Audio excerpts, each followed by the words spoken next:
شکر نہ ہو جس لقمے میں، جس روزی میں. اور قرآن کی آیت بھی یہی ہے کہ اگر تم میرا شکر ادا کرو گے تو میں اور دوں گا، اور اگر تم نے کفران کیا تو پھر میرا عذاب ہے.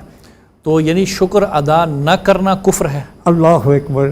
ایسا کئی طور پہ ایسی بات ہے، وہ تو بالکل ایسا ہی ہے کہ جیسے ایک آجر اپنے ملازم کو تنخواہ نہیں دیتا، یا ملازم جو ہے وہ آجر سے تنخواہ کے عوض اس کے مطابق کام نہیں کرتا، بالکل صحیح، تو دونوں غلط ہیں. بالکل صحیح، دونوں غلط ہیں. تو الحمدللہ کہنے کا اعزاز اور توفیق اسے حاصل ہوتی ہے جو رزق حلال کما رہا ہے. اب آپ یقین فرمائیں کہ میں 70 برس سے لنگر پکا رہا ہوں. ماشاءاللہ. یہ بات پرسنل ہے، بتانا نہیں چاہیے، لیکن شاید اس سے کوئی بات نکلے صحیح سب کے لیے، سننے والوں کے لیے. تو 70 برس سے میں لنگر پکا رہا ہوں اپنے ہاتھ سے. آدھی رات کو اٹھتا ہوں، اپنی چارپائی پہ بیٹھ کے کٹنگ کرتا ہوں، پھر پکاتا ہوں، پھر نماز فجر کی نماز سے آگے پیچھے لنگر تیار ہوتا. جی. یقین فرمائیے کہ ہر گام کے اوپر، ہر کٹنگ کے اوپر، ہر بات کے اوپر الحمدللہ ہوتی. سبحان اللہ. اور میرے جو بچے ہیں، میں پیر تو ہوں نہیں، نہ میں مرید ہوں. مرید تو ہوں میں بہت سے بزرگوں کا، لیکن میں پیر نہیں ہوں. مرید نہیں کرتا، میرے دوست ہیں سارے، کسی کو بیعت نہیں کرتا. صحیح. تو اب میری سب سے بڑا، میں کبھی کسی کو نہیں کہتا تو نماز پڑھ. صحیح. نماز کہنے سے نہیں پڑھی جاتی، توفیق سے پڑھی جاتی، سبحان اللہ، رزق کے حالات سے پڑھی جاتی. سبحان اللہ. جی. اور لطف کی بات ہے کہ ایک نماز قولی ہے، ایک فعلی ہے جی، اور ایک روحانی نماز بھی ہے. یہ تینوں مختلف نمازیں ہیں. جیسے نماز میں بے شمار آپ کے پاس وجوہات ہیں کہ پانی نہیں ہے تو یمم کر لیجئے، کعبے کا نہیں ہے تو اندازہ کر لیجئے، آپ وقت کا تعین نہیں ہے تو اس سے اندازہ کر لیں.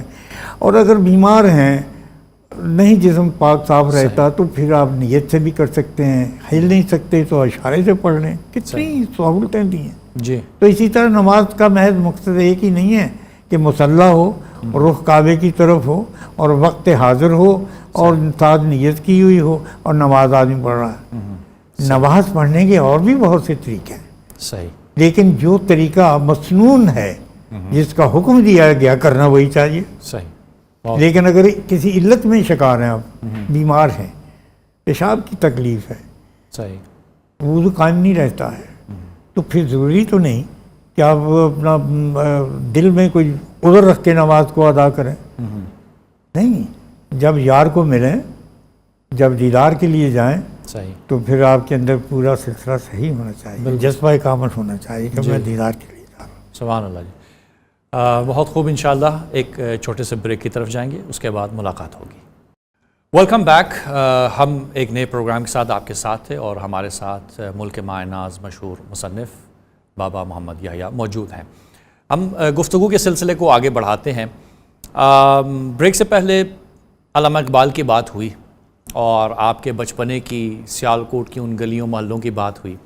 تو ظاہر آپ کا بچپنا پاکستان جب بن رہا تھا، اس وقت ظاہر آپ بچپنے کی حالت میں تھے. تو اس وقت کا پاکستان جو آئیڈیا ذہن میں تھا اور اب کا پاکستان، کتنا فرق ہے اس میں؟ سبحان اللہ. بڑا حساس، بڑا خوبصورت موضوع چھیڑا آپ نے. ایک بات کی میں آپ سے عرض کروں. جی. آپ نے کہا کہ جب پاکستان بنا تو آپ تو ظاہر آپ کے اوپر بچپنا تھا، بچپن کا عالم تھا. نہیں، ایسا نہیں ہے. صحیح. بچپنا اب ہے میرے اندر. اس وقت میں بچہ نہیں تھا. صحیح. وہ اس لیے کہہ رہا ہوں کہ ابھی میرے اندر بے شمار بھول بھلائیاں ہیں. جی. بے شمار قباحتیں ہیں، بے شمار محرومیاں ہیں. اور اس وقت میں شاید ایسا نہیں تھا. یعنی شعور اتنا بلند تھا. الحمدللہ رب العالمین کے. آپ شعور کی بات کرتے ہیں کہ میں تو بڑے بڑوں کے پر کاٹتا تھا. سبحان. بچہ تھا. جی. اور اساتذہ کی اصلاح کیا کرتا تھا. جب اسکول میں داخل کرایا گیا تو انہوں نے کہا کہ خان صاحب اس بچے کو لے جائیں، کیونکہ یہ ہمیں پڑھانے آتا ہے، خود پڑھنے نہیں آتا. صحیح. اس لیے کہ ماسٹر چلے گئے تو میں نے چاک لے کے تو ایسا کچھ لکھنا شروع کر دیا بلیک بورڈ کے اوپر کہ دیکھتا ہے تو وہاں سے دیکھتا ہی رہ گیا یہ کس نے لکھا، کون ہے، آگے لاؤ، یہ تم نے لکھا، لکھ کے بتاؤ، مجھے یقین نہیں آ رہا۔ اللہ سبحانہ تعالیٰ نے بے شمار خوبیاں اپنے حبیب کے صدقے میں اور اپنی رحمتوں اور برکتوں کی توفیل اور علامہ صاحب کی توسط سے مجھے عطا فرمائی ہوئی تھیں کہ جو انسان ساری زندگی لگا رہے سیکھنے پہ تو اس میں کامل و شامل نہیں ہوتا، لیکن اللہ سبحانہ تعالیٰ نے مجھے اس وقت دی ہوئی تھی۔ اب یقین فرمائیں کہ ایک بچہ میرا آیا تو میرے پاس ایک تصویر لے کے آ گیا، بابا یہ تصویر آپ دیکھیے کسی کا کوئی مضمون ہے، ٹھیک ہے۔ اب وہ تصویر تھی کسی پرانی اخبار کی، جی، تو جب میں نے پڑھا اسے تو دیکھا میں نے تو یوں لگا کہ جیسے کچھ تھوڑی سی کچھ شناسائی دکھائی دیتی ہے، کچھ لگتا ہے کہ میں نے پڑھا ہے یا میں اس سے واقف ہوں یا اس کے متن سے واقف ہوں، لیکن بات کھل نہیں رہی۔ معلوم یہ ہوا کہ وہ آج سے 50 سال پہلے کی لکھی ہوئی میری ایک تحریر تھی، صحیح جی، جو جنگ اخبار میں چھپی، ماشاءاللہ، جی، اور میرے نام سے چھپی۔ تو اس وقت میں کراچی میں تھا تو میں حیران رہ گیا کہ یہ میری ہی تحریر ہے۔ صحیح، اتنی کتابیں لکھیں، اب میرے پبلشر فرماتے ہیں کہ بھائی وہ اگلی کتاب آپ نے اناؤنس کیا ہوا ہے بابا بلیک شیپ، تو وہ کب مکمل ہوگی؟ اب میں نے کہا جی جب اترے گی تو مکمل ہوگی۔ آج کل تو میری سوریں اتری ہوئی ہیں جی، میرے اوپر بڑھاپا چھایا ہوا ہے، ہاتھ جو ہیں وہ لکھ نہیں رہے۔ اتنا خوش خط تھا، اتنا حافظہ تیز تھا کہ اقبال رحمۃ اللہ علیہ کا بیشتر کلام ہو جائے میں حافظ تھا۔ اور وہ وقت یہ ہے کہ بچہ مکمل ہجے سے اپنا نام نہیں لکھ سکتا درستگی کے ساتھ، صحیح، عمر کا تقاضا ایسا ہوتا ہے جی جی کہ نہیں کر سکتا۔ کتنی عمر تھی آپ کی اس وقت؟ جب پاکستان بنا تو پاکستان کے 2 سال بعد میری شادی ہو گئی تھی پہلے، ماشاءاللہ، جی، یعنی 18 سال کے تھے، 12 سال کے پتہ تھے، نہیں 14 سال؟ یہ میں یہ نہیں کہتا، لیکن یعنی آپ نے بیگم سے پاکستان میں نے اپنے ہاتھ سے بنایا۔ آپ نے بیگم سے جو ہے یاد رکھا ہوگا کہ وہ پاکستان کب بنا تھا؟ بس وہ یہ تھا کہ وہ وقت ایسا وقت تھا کہ جہاں پہ ایک تو شکوہ شکایت کا کسی میں عادت نہیں ہوا کرتی تھی۔ اللہ کا شکر ہے، جب بھی بات پوچھو اللہ کا شکر ہے۔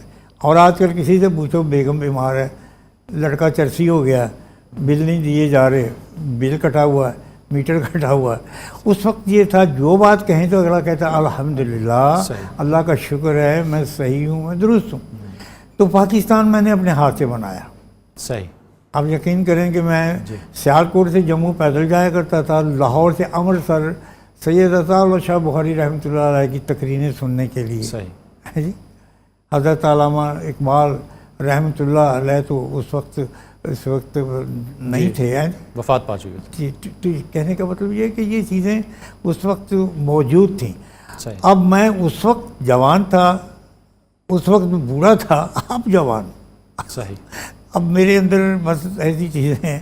تو اب اس وقت کے پاکستان جو نظریہ تھا جس کو لے کے چلے اور اب کا پاکستان، مجھے اچھی طرح یاد ہے کہ ہم نعرے لگایا کرتے تھے کہ لے کے رہیں گے پاکستان، پاکستان کا مطلب کیا؟ لا الہ الا اللہ۔ تو ہم سمجھتے تھے کہ یہ لا الہ الا اللہ کے لفظوں کے نیچے پاکستان جو ہوگا نا، اس کے سائے میں یہ پاکستان بنے گا اور یہ بڑا ایک تناور درخت بنے گا اور بڑا اس کا ثمر جو ہوگا وہ بڑا شیریں ہوگا، جی۔ لیکن صد افسوس وہ یہ ہے کہ میں نے لکھا بھی پچھلے دنوں میں کہ مجھے یوں دکھائی دیتا ہے کہ یہ وہ پاکستان نہیں جو ہم نے بنایا تھا۔ صحیح، ہماری پوری معیشت جو ہے وہ سود کے اوپر ہے، جی، ہماری گورنمنٹ کی پوری معیشت سود کے اوپر ہے، ہمارے بینک سارے سود کے اوپر چلے ہیں۔ اب کچھ بینکوں کو سمجھ آ گئی ہیں، سارے ختنے کرا کے تو مسلمان بننے کی کوشش کر رہے ہیں، سبھی اپنے ساتھ اسلام ضرور لگا رہے ہیں، صحیح ہے جی۔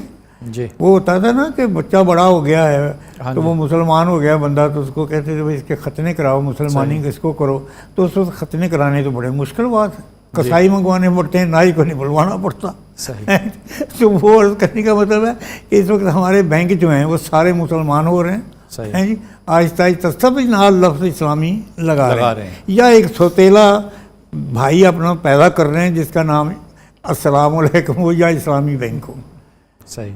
کہ یہ اخلاص نہیں ہے، یہ دراصل عیاری اور مکاری ہے صحیح. کہ آپ وہ کام بھی کر رہے ہیں، آپ یہ بھی کام کر رہے ہیں. صحیح. الحمدللہ کہ میری ساری زندگی باہر گزری، کاروبار میں گزری. میں نے کچھ کبھی ایسا نہیں کیا. میں نے زندہ اپنے جو جیب میں ہے اس پہ بات کی. جی.